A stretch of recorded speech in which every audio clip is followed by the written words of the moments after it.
My dear बच्चास, this is Veena Yadav. I welcome you all to Aakash Byju's NEET. जब आप NEET की तैयारी करने बैठते हैं, चैप्टर्स पढ़ना शुरू करते हैं, कुछ चैप्टर्स में बड़ा इंटरेस्ट आ जाता है, उसको हम एनसीईआरटी से पढ़ते हैं, उसके बाद डिफरेंट रेफरेंस बुक से पढ़ना शुरू करते हैं। तो हम उस थ्योरी को पढ़ते पढ़ते इतना एनग्रोस्ड हो जाते हैं कि हम टेस्ट लगाना बिल्कुल भूल जाते हैं। हमें लगता है कि पहले सिलेबस कंप्लीट कर लें, फिजिक्स का कंप्लीट करें, केमिस्ट्री का, बायोलॉजी का। तो सिलेबस कंप्लीट करने के चक्कर में हम टेस्ट को देना एकदम नज़रअंदाज करते हैं।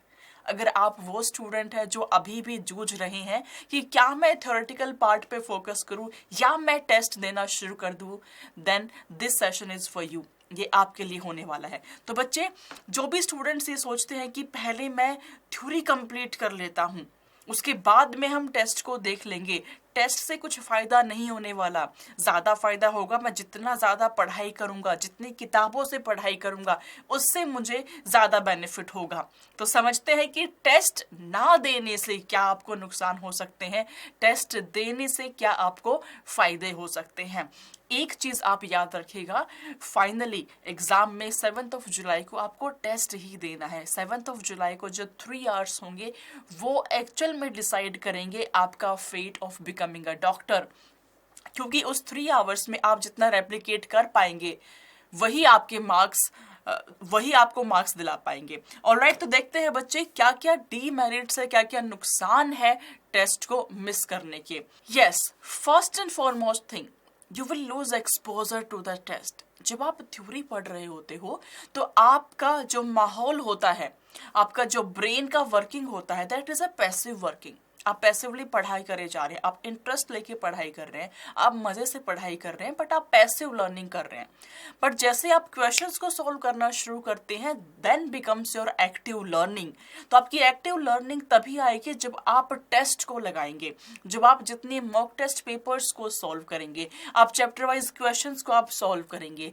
तो अगर आप टेस्ट नहीं लगाते हैं, सिर्फ और सिर्फ थ्योरी को पढ़े जा रहे हैं, तो you will loose actual exposure कि कैसे टेस्ट को अटेम्प्ट करना चाहिए, कैसे ब्रेन के एक्टिव एरियाज को एक्टिव करना चाहिए, कैसे हम क्वेश्चन सॉल्विंग एबिलिटी को हमें बढ़ाना चाहिए। बिकॉज अल्टीमेटली एग्जाम में आपको क्वेश्चन सॉल्व करने हैं, एग्जाम में आपका कोई भी थ्योरेटिकल नॉलेज को चेक नहीं कर रहा है, एग्जाम में आपकी प्रैक्टिकलिटी, आपकी क्वेश्चन सॉल्व करने की एबिलिटी को चेक किया जा रहा है।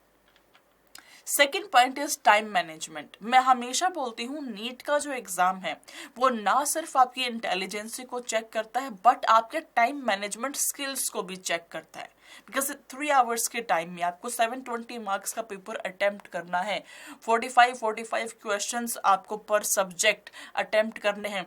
तो you have to be very fast, you have to be very accurate. And ये एक्यूरेसी एंड स्पीड कब बढ़ती है? जब आप टेस्ट लगाते हैं एक्चुअल सिनेरियो में, जब आप बैठ करके मॉक टेस्ट को सॉल्व करते हैं, तभी तो आपके अंदर टाइम मैनेजमेंट स्किल्स भी डेवलप होती है, तभी तो आप अपनी एक स्ट्रेटेजी बना पाते हैं। तो क्यों ना मैं पहले बायोलॉजी को सॉल्व करूं, बिकॉज उससे मेरा कॉन्फिडेंस बूस्ट हो जाएगा, उसके बाद मैं केमिस्ट्री को लगाऊं, एंड लास्ट में मैं अपने फिजिक्स को लगाऊं। बट कुछ ऐसे भी बच्चे हैं जिनको फिजिक्स पहले लगाना पसंद है, जो फिजिक्स को पहले मैथमेटिकल क्वेश्चंस को सॉल्व करके उनका ब्रेन ज्यादा एक्टिव फील करता है। तो यू आर बेटर जज ऑफ योर सेल्फ। आप तभी जज कर पाएंगे जब आप मॉक टेस्ट को लगा पाएंगे। जब आप मॉक टेस्ट को लगाएंगे तभी आप अपने टाइम मैनेजमेंट स्किल्स को इम्प्रोवाइज कर पाएंगे कि मेरे लिए the best method is, first I should start solving biology, उसके बाद मुझे केमिस्ट्री सॉल्व करना चाहिए, एंड लास्ट में मुझे फिजिक्स पे जंप करना चाहिए। बिकॉज उसी 3 आवर्स में आपको सारे क्वेश्चन सॉल्व करने हैं। आपका एम है डॉक्टर बनना, आपका एम है अपनी एक सीट निकाल करके ले जाना। अब उसके लिए आपको बेहतर टाइम मैनेजमेंट आना जरूरी है। टाइम मैनेजमेंट तभी आएगा जब आप एग्जाम कंडीशन के जैसे बैठ करके OMR को साथ में लेकर के टेस्ट को लगाना शुरू करेंगे। Next is unable to attempt maximum questions. आप खुद महसूस करेंगे जब आप first mock test paper solve करते हैं, 3 आवर्स कब निकल गए आपको पता भी नहीं चला, एंड बहुत सारा क्वेश्चन पेपर बच गया है। रेजोनेट कर पा रहे हो इस सिचुएशन से? पहली दूसरी बार में ऐसा जरूर होगा कि आप बैठ के क्वेश्चन लगा रहे हो, एंड टाइम निकलने के बावजूद भी आपके 10, 15, 20 क्वेश्चन बचे हुए हैं, because you are unable to attempt maximum questions. वो आप कब कर पाएंगे? जब आपकी टाइम मैनेजमेंट स्किल्स इम्प्रूव होंगी। वो कब होंगी? जब आप मैक्सिमम टेस्ट को लगाएंगे। तो खाली थ्योरेटिकल पार्ट पढ़ने से कुछ भी नहीं होगा। आप मैक्सिमम क्वेश्चंस तभी अटेम्प्ट कर पाएंगे जब आप एक्चुअल सिनेरियो में बैठ के, एक्चुअल कंडीशन में बैठ करके टेस्ट लगाएंगे। बच्चे एक बात समझिएगा, आपको कितनी ही नॉलेज क्यों ना हो, आपकी knowledge check question solving ability की से होगी। आपकी नॉलेज चेक एग्जाम में कितने क्वेश्चंस आप सॉल्व कर पा रहे हैं with in that stipulated time, वहां से चेक होगी। वही आपको डॉक्टर बनाएगा, राइट? तो आप मैक्सिमम क्वेश्चन सॉल्व करने के लिए मैक्सिमम मॉक टेस्ट पेपर लगाइए, प्रीवियस ईयर क्वेश्चंस को सॉल्व कीजिए।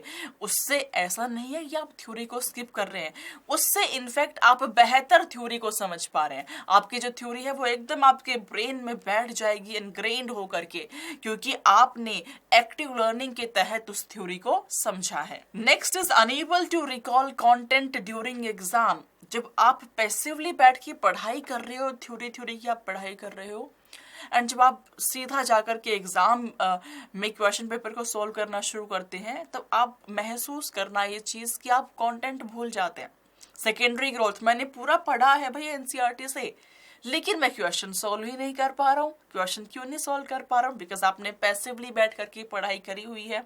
अब आप रिकॉल नहीं कर पा रहे हैं। एग्जाम का एक एडिड प्रेशर भी आप पे आ चुका है, जिसको कि झेलने की क्षमता आप में नहीं है।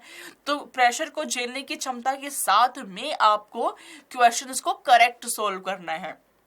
उसकी प्रैक्टिस तो करनी पड़ेगी जनाब, तभी तो आप सॉल्व कर पाएंगे। तो मेरे बच्चे, कंटेंट को आप रिकॉल तभी कर पाएंगे जब आप उसको क्वेश्चन से लिंक करेंगे। जब आप अभी बैठ करके क्वेश्चंस लगाते हैं, तो आप देखिएगा यही क्वेश्चंस आपको याद आएंगे कि यार मैंने क्वेश्चन लगाया था 2020 में, ये सवाल आया हुआ था सिकल सेल एनीमिया पे, सेम क्वेश्चन यहाँ पे पूछा हुआ है। आपका ब्रेन डॉट्स को कनेक्ट कर पाएगा, आपका ब्रेन बेहतर परफॉर्म कर पाएगा। Next is unable to handle exam pressure.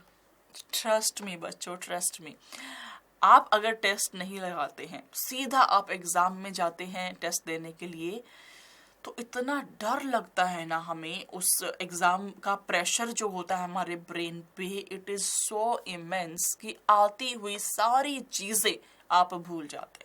आप भूल जाएंगे कि मैंने मेंडेलियन डिसऑर्डर्स में क्या पढ़ाई करी हुई थी। आप भूल जाएंगे कि न्यूमेरिकल मैम ने कैसे सॉल्व करना समझाया था, बिकॉज वो प्रेशर से आपका ब्रेन नम हो जाता है। आप एंजाइटी आपको होना शुरू हो जाती है, और एंजाइटी में आपका ब्रेन प्रॉपरली फंक्शन नहीं कर पाता है। यस बच्चे, तो ये जो एग्जाम का प्रेशर होता है ना, ये एक एडेड फैक्टर होता है कि आप किस तरीके से इस प्रेशर को झेलते हुए क्वेश्चंस को करेक्ट कर पा रहे हैं। अगर आपने मॉक टेस्ट लगाने की प्रैक्टिस नहीं करी है, तो आपको बहुत ज़्यादा प्रेशर फील होएगा, एंड आप उस टाइम में आती हुई सारी चीज़ें गलत कर बैठेंगे। आप काफ़ी फैमिलियर होंगे इस वाक्य से, जब आप एग्ज़ाम सेंटर के बाहर निकलते हैं, देन यू फील कि यार ये क्वेश्चन तो मुझको आता था, मुझे याद आ गया, ये क्वेश्चन तो मैंने इस AITS पेपर में सॉल्व किया था, करेक्ट सॉल्व किया था, लेकिन मैं इसको एग्जाम में गलत करके आ गया हूँ। क्यों? Because of exam pressure. तो इस एग्जाम प्रेशर को, इस फियर को दूर कीजिए। आप अभी वक्त रहते हुए इसको दूर कर लीजिए, लास्ट के लिए मत छोड़िए कि सीधा मैं 7 जुलाई को जाकर के एग्जाम लिखने वाला हूँ। Next is it miss exposure to different type of questions. अब आप समझिएगा, एग्जाम में 80% क्वेश्चन इजी आते हैं, उसके अलावा आपके average, moderate and difficult questions भी आते हैं। जब आप बैठ करके सिर्फ थ्योरी पढ़ रहे हैं, तो आप डिफरेंट टाइप ऑफ क्वेश्चंस नहीं समझते हैं। आप सिर्फ थ्योरी आपने पढ़ लिया है। अब सेम थ्योरी से इजी क्वेश्चन भी बन सकता है, सेम कंटेंट से डिफिकल्ट क्वेश्चन भी बन सकता है, एंड सेम कंटेंट से एक एवरेज मीडियोकर लेवल का क्वेश्चन भी बन सकता है। It depends on the examiner कि वो उस थ्योरी को, इस कंटेंट को कैसे टिल्ट कर रहा है।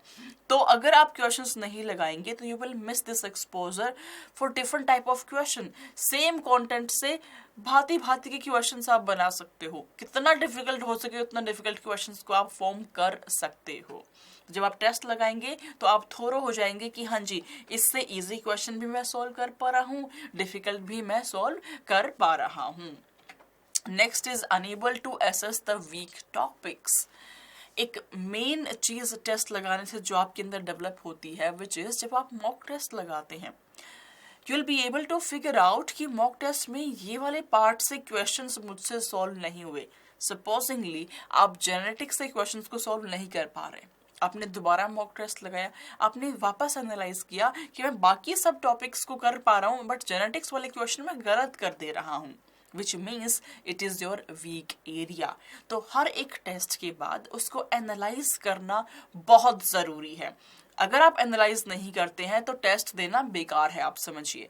तो टेस्ट देने के बाद उसको एनालाइज जरूर कीजिए कि कहाँ पे कमी पेशी रह गई है, कौन सा टॉपिक मेरा वीक है, कौन सा मेरा स्ट्रॉन्ग टॉपिक है। स्ट्रॉन्ग को थोड़ा और पुख्ता कीजिए, वीक टॉपिक को पढ़ना अभी से शुरू कीजिए। तो थ्योरी को बार बार पढ़ने की बजाय आप टेस्ट लगाइए, उससे अपने वीक एरियाज को निकालिए, वीक टॉपिक्स को निकालिए एंड देन उन वीक टॉपिक्स पे वर्कआउट करना शुरू कीजिए। देखना आपके रिजल्ट्स बेहतरीन होंगे। Last but not the least, you have to believe in yourself. मैंने अक्सर देखा है क्लासेस में कि बच्चे ये सवाल पूछते हैं कि मैम क्या मैं अब शुरू करूँ तो मैं अच्छे मार्क्स लेकर के आ पाऊंगा, मैम आपको लगता है क्या मैं डॉक्टर बन सकता हूँ। तो बच्चे, मैं हमेशा एक ही बात बोलती हूँ, जो एक्सटर्नल मोटिवेशन होता है it is garbage, internal motivation is the actual thing. आप अंदर से महसूस कीजिए, आप खुद में भरोसा रखिए, आप बिलीव कीजिए that you can do it, you will be able to do it. आप अपने आप को आईने में देखिए सामने एंड आप कहिए अपने आप से, this is the strongest person I have ever met. ये ऐसा पर्सन है जो अपने अंदर भरोसा रखता है एंड कुछ भी पा सकता है। तो आप डेफिनेटली नीट एग्जाम को क्रैक कर पाएंगे। You have to believe in yourself. बाहर के सोर्सेस को भूल जाइए, अपने अंदर भरोसा रखिए। प्लस आकाश बायजूस की टीम तो आपके साथ है ही, आपका हाथ पकड़ के आपके साथ चलने के लिए, जब तक कि आप नीट का एग्जाम क्लियर नहीं कर लेते हैं। You have to believe in yourself. Alright बच्चे, you have to stay positive, you have to work hard and make it happen. All the very best from my side. मिलते हैं हम next session में, तब तक के लिए आप सारे बच्चे मस्त रहें, स्वस्थ रहें, व्यस्त रहें, त्रस्त ना रहे। God bless you all, bye bye.